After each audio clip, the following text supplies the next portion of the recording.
ஹீரோன்னா ஒரு டெஃபினிஷன் பார்க்கும்போது, the man who crosses the obstacles is a real hero அப்படின்வாங்க. அவ்வளோ அப்டக்கிள்ஸை தாண்டி வந்திருப்பார். எனக்கு தெரிஞ்சு எந்த ஹீரோவும் இவ்வளோ வருஷம் சர்வை பண்ணியிருக்காங்களேன்னு எனக்கு தெரியல. இந்த நிறைய இயர்ஸ் ஆஃப் ரஜினிசம், கமலிசம் மாதிரி, அஜித்திசம், விஜயிசம் மாதிரி இவருக்கு எவ்வளோ இயர்ஸ் சொல்கிறதே தெரியல.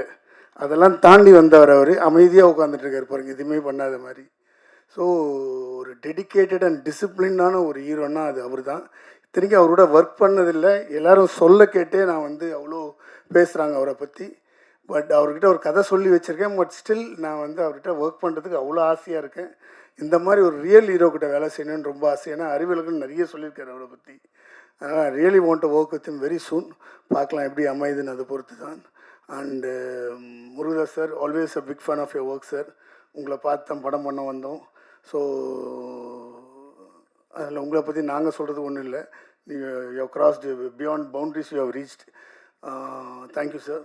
அண்டு ஆண்டனி சார், உங்களோட ஃபேன்னா நம்ம 2 பேர் கேரம் போர்டெலாம் விளையாடி இருக்கோம். நீங்கள் மறந்துருப்பீங்க. நான் ஜெயித்தா நீங்கள் ஒத்துக்க மாட்டீங்க. அப்போ என்னென்னா, அவரை பற்றி தெரிஞ்சவங்களுக்கு தெரியாது. ஏன்னா சத்தியம் படம் ஒர்க் பண்ணும்போது எடிட்டிங்கில் நாங்கள் உட்காந்து கேரம் போர்டு விளையாடுவோம். அப்புறம் அந்த படம் அந்த கீபோர்டு இவர் ஒர்க் பண்ணுவார் பார்த்துங்க, அந்த ஸ்பீடு, அந்த ஸ்பீடு இதுவரையும் யாருமே பார்த்துருக்க மாட்டாங்க. அது என்னமோ தட்டுவார். அது ஒருவேளை ஏற்கனவே சீனை எடிட் பண்ணி வச்சுட்டு அதை தட்டுறாரான்னு ஒரு டவுட்டே வரும் நமக்கு.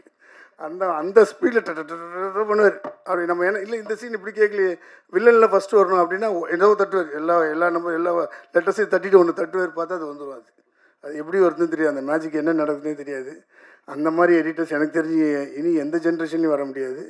So always a fan of your work sir.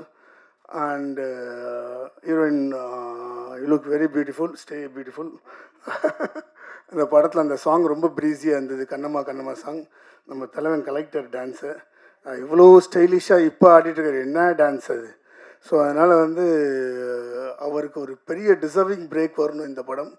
அவர் நிச்சயம் ஒரு டாப் 3 ஆக்டர்ஸில் வரக்கூடிய ஒரு ஆக்டர். அவர் டெஃபினட்டாக அவர் இருப்பார் நான் நம்புகிறேன். And I wish him all the very big success for you sir.